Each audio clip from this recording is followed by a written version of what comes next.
자, 계속해서 우리 클라우드, 퍼블릭 클라우드와 프라이빗 클라우드의 장단점 이렇게 한번 살펴볼게요. 그쵸? 자, 퍼블릭 클라우드, 프라이빗 클라우드 먼저 장점, 퍼블릭 클라우드의 장점, IT 유지 비용이 필요 없다. 내가 그거를 들여다가 내가 우리 회사에다가 전산실을 갖춰 놓고 하려면 비용이 들어가잖아. 유지 비용이 필요 없고 IT 서비스의 완전성을 확보할 수 있다는 거죠. 프라이빗 클라우드는 우리 조직이나 특정 조직에 의해서 갖춰놓은 그 정보 시스템 구조라고 그랬잖아요. 그치? 데이터 보안이 향상되는 거지. 내 안에서 보안 장비를 갖고 하는 거니까. 그치? 개별적인 애플리케이션 개발 및 서비스가 가능하다는 거고. 자, 우리 퍼블릭 클라우드의 단점은 표준화된 어플리케이션만 이용이 가능한 거죠. 내가 마음대로 쓸 수 있는 게 아니지. 거기서 제공하는 서비스만 이용할 수 있는 거죠. 데이터 보안에 대한 확신이 어렵다라는 거죠. 그렇죠? 운영 수준에 따라서 장애가 그렇죠? 프라이빗 클라우드의 단점은 운영 수준에 따라서 장애가 발생이 그렇죠? 발생 가능성이 상존한 거죠. 그렇죠? 퍼블릭 서비스 대비 비용 효과가 상대적으로 그렇죠? 적다라는 거. 자, 우리 퍼블릭 클라우드의 적용 분야는 오피스, 메일, 뭐 개인 일정 관리 등 개인용 애플리케이션 이런 것들은 퍼블릭 클라우드를 많이 이용하는 거죠. 그렇죠? 자, 프라이빗 클라우드는 뭐 여러분들 ERP, 엔터프라이즈 리소스 플래닝이라고 해서 회사 전체의 어떤 비즈니스에 대한 전체 시스템이 있어요. 통합된 시스템. 그렇죠? 그렇죠? 제조하는 거, 프로덕트, 그렇죠? 관리하는 거, 그 기업의 애플리케이션, 뭐 SCM도 여기 들어갈 수 있고요. 서플라이 체인 매니지먼트, 유통 관리하는 거. 자, 클라우드 컴퓨팅의 장점, 단점 한번 살펴볼게요. 자, 클라우드 컴퓨팅이 있으면 상시 이용이 가능하죠. 24시간 인터넷을 통해서. 또 클라우드 컴퓨팅은 여러분들 공동으로 쓰는 거니까, 그치? 하나에 대해 여러분들 각자 개인용 컴퓨터에다 집어넣고 쓰는 게 아니고 공동의 큰 컴퓨터에 가상화 기술을 가지고 쓰는 거니까 뭐 데이터라든가 소프트웨어라든가 뭐 하드웨어라든가 이런 것들을 전부 다 같이 공동으로 쓸 수 있죠. 그렇죠? 그래서 그렇기 때문에 공동 작업이 할 수 있죠. 운영 비용이 저렴하다. 친환경적이다. 뭐 그 각각의 개인용 컴퓨터를 쓰면 뭐 전기도 많이 먹어야 되고 뭐 항온 항습기 이런 것도 써야 되고 뭐 그치? 이런 거 비교적 보안이 뭐 안정돼 있다. 자, 클라우드 컴퓨팅의 단점은 인터넷 접속이 필요하다. 접속이 끊어지면 그죠? 클라우드 컴퓨팅 안 되는 거죠. 인터넷으로 접속해서 써야 되니까. 보안과 프라이버시 문제가 발생할 수 있다. 내 컴퓨터에 있는 게 아니고 다른 컴퓨터에 있기 때문에 항상 불안하죠. 데이터 소유자 문제가 발생한다. 그렇죠? 내 컴퓨터에 있는 게 아니고 남의 컴퓨터에 저장돼 있기 때문에 그 데이터는 내가 만들었지만 그걸 관리하는 사람의 거냐? 내 거냐? 뭐 이런 것들이 좀 문제가 될 수도 있죠. 되셨어요? 그렇죠? 이와 같이 우리 퍼블릭 클라우드와 프라이빗 클라우드의 장점, 단점을 한번 살펴봤습니다. 되셨죠? 네, 이상과 같이 여러분들이 클라우드 컴퓨팅이 뭔지 한번 이해하는 시간을 가졌습니다. 여러분들 클라우드 컴퓨팅을 배우려면 한 학기 내내, 한 강좌 내내 배우셔야 돼요. 여러분들 서점 같은 데 보시면 클라우드 컴퓨팅이라고 하는 두꺼운 책이 따로 있습니다. 그쵸? 범위가 많은 건데 우리는 빅데이터 분석 기술 배우는데 그냥 이해 정도 이런 것이 있구나 라는 것을 여러분들이 좀 알고 있었으면 좋겠습니다. 되셨죠? 그래서 우리 클라우드 컴퓨팅에 대한 설명을 모두 마치고 여러분들 여기 하나 남았네요. 자, 우리 클라우드 컴퓨팅의 기술적 구성 요소 다시 볼게요. 기술적 구성 요소. 우리 클라우드 컴퓨팅이 되려면 어떤 기술이 있어야 되느냐? 맨 먼저 가상화 기술 아까 말씀드렸죠? 서버를 가상화하고 스토리지를 가상화하고 네트워크를 가상화하고 아시겠어요? 네. 이런 것들은 컴퓨팅 자원, 리소스라고 그러잖아. 리소스, 컴퓨팅 자원. 컴퓨팅 자원의 리소스는 디스크도 있잖아요. 스토리지, 디스크, 메모리도 있죠. 메모리, 메인 메모리, 그다음에 CPU도 있죠. 이런 것들은 내가 있는 컴퓨터 쓰는 게 아니라 그치 클라우드에 있는 원격에 떨어져 있는 이 컴퓨터의 디스크에다가 내가 데이터도 저장하고 또 저장된 데이터도 가지고 올 수 있고 거기에 있는 컴퓨터의 메모리도 쓸 수 있고 CPU도 쓸 수 있고 그 컴퓨터에 접속해서 내가 어떤 업무도 할 수 있다라는 거죠. 따라서 컴퓨팅 자원의 이용률을 극대화시킬 수 있는 거죠. 하나의 컴퓨터를 여러 사람이 같이 쓰니까. 그렇죠? 대규모 데이터 센터의 관리에 편의성이 확보된다. 그 다음에 대용량 분산 시스템 기술이 필요한 거죠. 그렇죠? 왜냐하면 여러 사람이 같이 이렇게 나눠서 써야 되니까 분산해서 써야 되잖아. 대용량 저장 능력과 고성능 컴퓨터 파업이 필요한 거죠. 아시겠어요?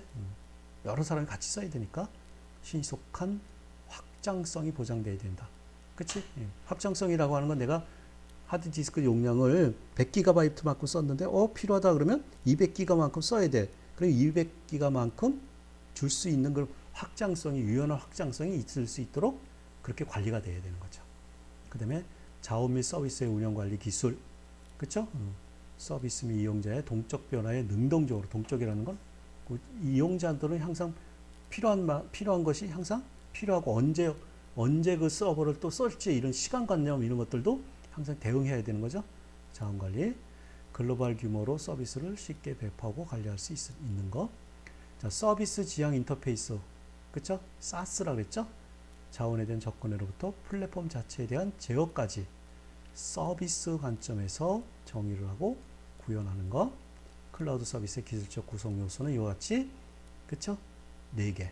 자원 가상화 기술, 대용량 분산 시스템 기술, 자원 및 서비스 운영 관리 기술, 서비스 지향 인터페이스 기술에다가, 그쵸? 보안 기술까지 5개. 시험에 자주 나와요. 퀴즈에서 한번 물어볼까요? 자, 그래서 지금까지 먼저 말한 건 아니고요. 지금까지 우리 클라우드 컴퓨팅에 대한, 클라우드 컴퓨팅 서비스에 대한 개념을 이해하는 시간을 가졌습니다. 자세히 공부는 못한 거죠. 이런 것이 있구나 라고 여러분들이 공부해 놓으실 필요가 있어요. 되셨어요? 그러면 이제 다시 클라우드 컴퓨팅의 서비스를 모두 마치고, 그치? 다음 단에서 우리 하둡이라고 하는 것을 공부하겠습니다. 하둡 시스템에 대한 이해를 하는 시간을 갖도록 하겠습니다. 이렇게를 영어를 한글로 쓴 거예요. 하둡. 자, 우리 요걸 하기 전에 한번 좀 이해하는 시간을 좀 갖도록 하기. 어려운 것들이에요. 다 클라우드 컴퓨팅도 어렵고 하드 시스템을 이해하는 것도 어렵죠. 그쵸? 어렵습니다. 그렇기 때문에 한번, 아까는 이제 우물에 대해서 설명을 드렸잖아요.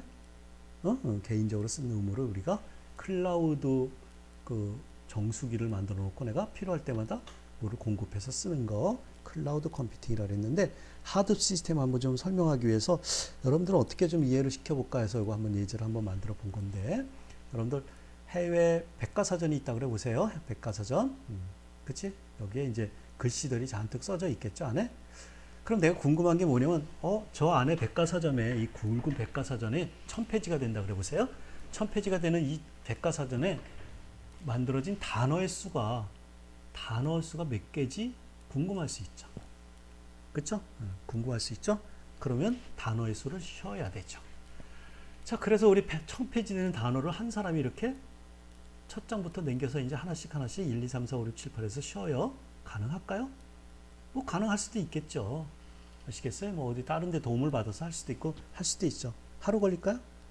하루 갖고는 안 될 거겠죠. 그쵸? 며칠 걸릴 것 같아요. 그래서 하여튼 뭐 머리가 좋던 뭐 잠을 안 자든 뭐 하든 며칠 걸려서 이렇게 100만 단원에 이렇게 예를 든 겁니다. 쉴 수 있어요. 그치? 한 사람이 쉴 수 있죠. 아시겠어요? 그런데 이 백과사전을 갖다 짜겠어. 이렇게 종이 짜게를 해갖고 이렇게 200페이지씩 이렇게 짜겠어. 200페이지씩 짜겠어요? 짜게. 그래갖고 이렇게 짜겠어. 그래갖고 여기다가 A라는 사람한테다 200페이지를 나눠주고, B라는 사람에도 200페이지 나눠주고, C라는 사람에도 나눠주고, D, E한테 각각 나눠줘서, 이게 많으면 많을수록 좋겠지. 나눠줘서, 야, 내가 있는 그 분량에, 요 분량에 있는, 그쵸? 페이지 수에 있는 거를 쉬어라. 그럼 각각의 요에서 200페이지에 해당되는 걸 자기가 워드 카운트로 하겠지. 아시겠어요? 그래갖고 서로 이제 맞춰서 분류를 해요. 그리고 나서 너 몇 개 쉬었어? A 몇 개 쉬었어? B 몇 개 셨어 그랬고 집계를 하겠죠. 그럼 몇 개 셨어 이렇게 나오겠지. 그치? 50만 단어야 이렇게 나오겠지. C, D, E도 마찬가지로 연결돼야 되겠죠. 몇 개 셨어 그래 분류하고 집계하면은 그치? 40만 단어야. 그래서 두 개를 합치면 100만 단어 이렇게. 그럼 이렇게 혼자 쉬는 것보다 여기에 있는 대백과사전을 이렇게 짝에서 요 사람들한테 쉬게 하는 게 더 빨리 쉬게 할 수 있죠. 그렇죠. 그러니까 이 많은 양을 갖다가 혼자 쉬는 것보다 빨리 쉬고 또 잘 저장할 수 있도록 이렇게 나눠서 저장할 수 있어요. 나눠서 할 수 있어요. 이거. 그치? 이와 같이 큰 데이터, 엄청 큰 데이터들을 여러 장치, 스토리지에 나눠서 이렇게 저장하고 그 저장된 데이터를 그쵸? 분산해서 처리할 수 있게끔 만든 그러한 시스템을 갖다 우리는 하드 시스템이다. 응? 우리 이제 배워야 되겠지. 뒤에 가서. 개념은 그래요. 혼자 쓰는 게 아니고 여러 컴퓨터에다가 큰 데이터를 빅데이터, 대용량의 빅데이터를 여러 컴퓨터에다가 나눠서 저장해 놓고 나눠서 저장되어 있는 것을 동시에 처리를 해서 그 결과를 빨리 이렇게 볼 수 있게끔 하는 그치? 빅데이터 분석을 빨리 해볼 수 있게끔 하는 것을 갖다 그렇게 만든 것을 하드 시스템이다 그래. 하드 시스템. 이거는 중앙 집중한 거죠. 이건 분산시킨 거죠. 요거를 갖다 이렇게 분산 나눠놓은 거지. 분산된 거지. 되셨어요? 자, 그래서 우리 하드의 정의 한번 볼게요. 대량의 데이터를 처리할 수 있는 큰 컴퓨터, 클러스터라는 말이 나오네. 클러스터는 이렇게 컴퓨터가 있을 거 아니야. PC. 컴퓨터가 이렇게 컴퓨터가 있어. PC가 있다. 컴퓨터가 있다 그래봐. A 컴퓨터, B 컴퓨터, C 컴퓨터를 이렇게 엮어 놓은 거야. 이렇게. 같이 처리할 수 있도록 엮어 놓은 거. 이거 갖다가 클러스터링이다 그래. 그래서 이런 컴퓨터에다가 나눠서 처리할 수 있도록 클러스터에서 동작하는 분산 응용 프로그램을 지원하는 오픈소스 자바 소프트웨어 기반의 프레임워크다. 되셨어요? 그래서 우리 하드를 두 개로 정하면 하드 분산 파일 시스템이라서 HDFS, 하드 디스트리뷰티드 파일 시스템에서 HDFS가 있고요. 그 다음에 맵리듀스라고 하는 맵리듀스가 있어요. 매핑 리듀스. 저 뒤에서 설명드릴게요. 그래서 우리 하드를 보면 이와 같이 귀여운 아기 코끼리가 보여요. 여러분들 이 하드를 개발한 사람의 딸이 갖고 노는 코끼리를 갖다 하드 이렇게 불렀대요. 하드. 그러니까 자기 딸이 갖고 노는 코끼리가 별명이 하드인데 그걸 붙여서 하드로 부르는 거예요. 이게 아파치라고 하는 회사의 대표가 개발한 거예요. 아시겠어요? 아파치. 아시겠어요? 네, 그래서 하드의 정의, 분산, 그렇죠? 클러스터에서 큰 컴퓨터 클러스터에 동작하는, 그렇죠? 대량의 데이터를 처리할 수 있는 큰 컴퓨터 클러스터에 동작하는 분산 응용 시스템을 지원하는 오픈 소스 기반의 자바 소프트웨어 프레임워크, 하드 분산 파일 시스템과 맵리듀스가 있다. 자, 하드의 주요 특징을 보시면 오픈 소스라는 거죠. 아파치 오픈 소스 프로젝트로서 무료로 사용할 수 있기 때문에 그쵸? 돈 안 내고 깔 수 있다는 거죠. 자, 이거는 데이터가 중요한 거거든. 데이터 있는 곳으로 그쵸? 그 데이터를 처리하는 코드를 이동하는 거야. 아시겠어요? 대부분의 경우 데이터 크기가 소스 코드보다, 소스는 우리 프로그램이요. 그죠? 프로그램 소스 코드보다 훨씬 크죠. 빅데이터니까 데이터가 있는 곳으로 소스 코드를 복사해서 거기서 처리할 수 있도록. 아시겠어요? 여러분들 그런 거잖아. 우리가 데이터가 이렇게 빅데이터가 엄청 많은데 이렇게 큰 데이터가 있는데 이걸 네트워크를 타서 소프트웨어가 처리할 수 있는 이 컴퓨터가 소프트웨어 컴퓨터가 따로 있어서 이 소프트웨어 컴퓨터가 이 데이터를 이렇게 읽어와서 처리한다 그래봐. 그럼 엄청 늦겠죠. 빅데이터인데. 따라서 이 소프트웨어 처리하는 이 컴퓨터를 놓지 않고 데이터가 저장되는 요 컴퓨터에다 저장해서 처리할 수 있게끔. 그러면 그 같은 컴퓨터에 데이터도 있고 소프트웨어도 있으니까 빨리 처리하겠죠. 따라서 두 번째는 하드업은 그렇게 할 수 있도록 하는 거. 데이터가 있는 곳으로 소프트웨어, 그렇죠? 데이터 분석하는 프로그램이 처리할 수 있도록 이동하는 거예요. 스케일 아웃이라고 하는, 스케일은 뭐 규모라든가 규모 이런 뜻이죠. 규모. 소수의 비싼 서버 대신 다수의 저렴한 서버를 이용했기 때문에 증설되는 서버만큼 시스템의 용량이 증설되는 거, 증가되는 거. 아까 말씀드렸죠? 우리 PC를 8대를 연결시켜 놓고 써요. 그럼 PC 한 대마다 처리 용량이 있을 거 아니야?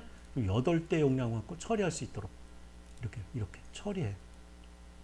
그죠? 하나, 둘, 셋, 넷, 다섯, 여섯, 일곱, 8개 해고서 이 PC를 나중에 할 거 PC를 관리할 수 있는 또 PC, 요런 PC들을 8개를 관리할 수 있는 이 PC라고 하는 마스터 PC를 두고서 이렇게 처리할 수 있게끔. 그럼 각각의 컴퓨터마다 이렇게 PC마다 연결시켜 놓고 처리할 수 있는, 이거 클러스터라고 그랬잖아.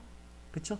그러니까 이렇게 필요하면, 더 필요하다 그러면 또 PC를 연결시켜 놓은 더, 그치? 용량이 증가가 되겠지. 스케일 아웃 된다. 단순한 데이터 모델에 의한 병렬 처리된다. 맵리듀스 배울 거예요. 프로그램에서 처리할 데이터를 정의하여 2개의 작업을 이용하여 한 데이터셋을 다른 데이터셋으로 변하여 레코드별로 병렬 처리할 수 있게끔 하는 거, 그거 다 맵리듀스. 오프라인 배치 프로세싱이다. 예, 최적화되어 있다.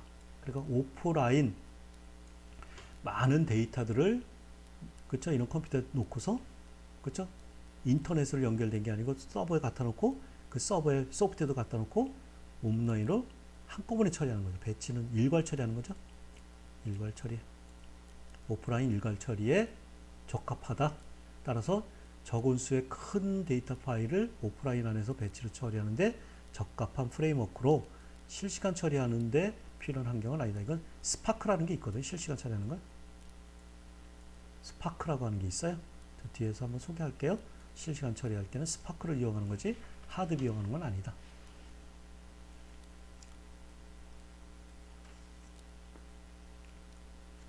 되셨죠? 그쵸? 네, 조금 여러분들이 있는 게 있으니까 좀 어렵더라도 이거 자꾸 읽어보시면 돼요. 자, 하드에 이제, 그쵸? 하드, 그쵸? 디스트리뷰트 파일 시스템, 하드 분산, 그쵸? 시스템의 구성. 여러분도 아까 말씀드렸다시피 이렇게 데이터 노드들이 많이, 이거 PC예요. 데이터 노드들이 이렇게 많이 있잖아요. 이렇게 많이 있어. 데이터 노드들이 블락. 이걸 갖다 데이터 노드 또는 슬레이브 노드라고 그러고요. 그러면 이것들을 관장하는 마스터 노드가 따로 있겠죠. 그러니까 이렇게 데이터들이 이렇게 분산되어 있는 거야. 어떤 큰 데이터가요. 큰 데이터가, 이런 데이터들이, 하나의 큰 데이터들이, 파일에 있는 데이터를 여기 저장하고, 여기 저장하고, 똑같은 데이터가 깨질까봐 여기도 저장하고, 여기 데이터는 여기도 저장하고, 이렇게 따로따로 이렇게 저장하는 거야. 분산 저장하는 거야. 아시겠어요? 그럴 때 이 데이터가 있고, 이런 것들을 총 관리하는 마스터 노드, 이거 갖다 또 네임 노드라고 그러거든요.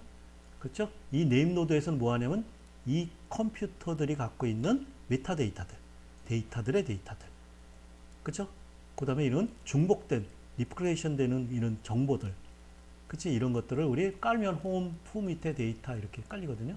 이런 것들을 마스터 노드에서 하고, 각각의 분산돼서 저장된 이 데이터 블록들을 갖다가 마스터 노드가 관리하고.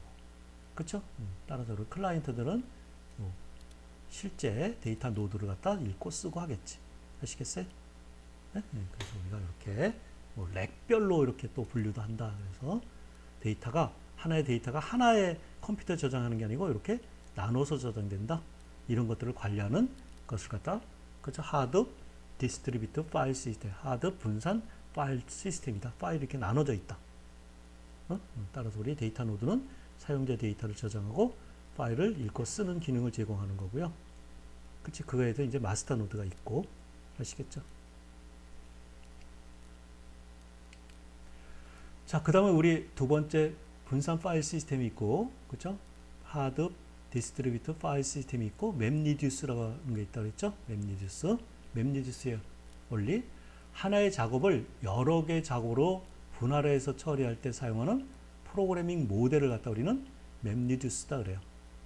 그래서 우리 맵리듀스 하려면 분할을 해요. 그죠? 큰 파일을 갖다 input 파일을 갖다 이렇게 분할을 해요. 분할해서 이제 저장하겠죠. 이렇게 하드 그쵸? 분산 파일 시스템에다가 큰 데이터를 이렇게 분산해서 저장, 나눠서 스플리트, 나눠서 이렇게 저장하겠죠. 그래서 나눠서 저장된 거를 갖다 우리는 이렇게 맵해서 이렇게 그쵸? 각각의 컴퓨터를 놓고 처리를 해요. 이거 갖다가 분할된 작업의 단위, 매핑, 그 다음에 셔플링이라고 해요. 셔플링이라고 하는 것은 분산돼서 이렇게 단어의 개수 이렇게 씌우면 또 이렇게 같은 것들을 이렇게 모아야 될 거 아니에요. 여기다가 같은 종류의 이렇게 또 같은 거면 같은 데이터 유형을 이렇게 모아요. 같은 삼각형은 또 그쵸? 사각형은 사각형 같은 데이터들을 이렇게 모아. 이걸 갖다 우리 셔플링 한다 그래. 아시겠어요? 그리고 나서 그것들을 갖다 이제 처리하기 위해서 리듀싱을 해요. 단어 목록들을 반복적으로 수행하고 합산을 계산하기 위해서 이렇게 리듀싱을 해요. 그리고 나서 결과 아웃풋을 만들죠. 그치? 이와 같이 여러 가지의 동시에 처리하기 위해서 그걸 패러럴 프로세싱이라고 그러잖아.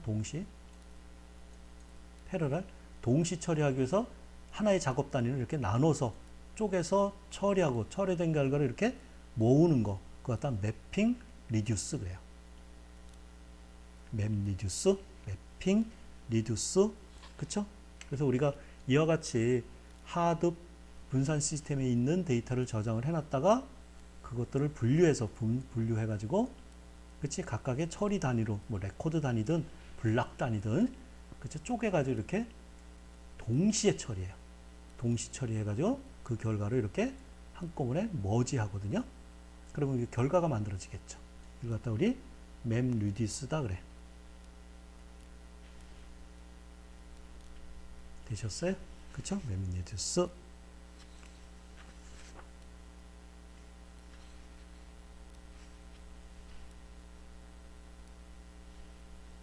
이해되셨죠? 그쵸? 자, 그 다음에 이제 그러면 하드웨어 에코시스템, 하드웨어 관련된 에코시스템들이 뭐가 있느냐? 뭐 생태계죠? 에코시스템이요? 에코시스템이라는 건 공존의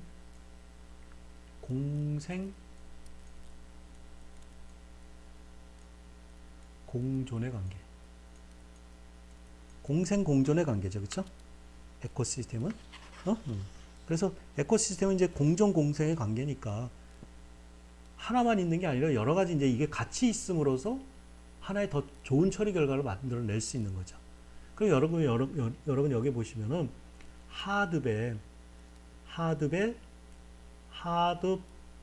그쵸? 분산 파일 시스템이 있고요.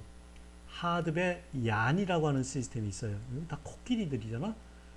조금 아까 말씀드렸죠. 하드웨어 맵 리듀스 이런 거 있잖아. 이런 것들을 이렇게 계층적으로 이렇게 보시면 이렇게 플럼도 있고 뭐 카포카도 있고 여러 가지 있는 이런 것들이 있고 이런 것들을 인터페이스로 제공받아서 뭐 스톰이라고 이거 실시간 처리 뒤에 가서 설명할 거예요. 실시간 처리할 때 쓰는 거거든요. 스톰 실시간 데이터 처리할 때 하드웨어에 있는 데이터를 실시간 처리. 솔러라고 하는 것도 있고요. 그쵸? 메하우스라고 하는 거, 하이보, 이거 벌떼라는 거죠. 피구, 네이지라는 것도 있어요. 뒤에 가서 뭐 하는 것들이 설명할게요. 아시겠어요? 그래픽스 X, 스파크 스트리밍, 스파크 맵립 이런 거 뭐 비주얼라이즈라는 거, 스파크 시퀄 이런 것도 있네. 아시겠어요? 데이터베이스인데 스파크도 실시간 처리할 때 쓰는 거예요. 아시겠어요? 스파크. 그 다음에 그렇죠. 아파치의 엣지베이스 아까 했어. 카산드라도 있고요. 그렇죠. 지금 여러분들 보면 대부분 이게 동물들이 있잖아. 이게 동물들이잖아요. 동물들. 이 동물들의 관계예요. 동물들 관계. 예. 그러니까 이 동물들을 관리하는 뭐가 있어야 돼요? 조련사가 있어야 돼. 이걸 갖다 뭐라 그래? 주키퍼라 그래. 주키퍼도 있어요. 이런 것들이 구체적으로 뭐 하는지 뒤에 가서 한번 여러분들하고 설명을 드리겠습니다. 아시겠어요?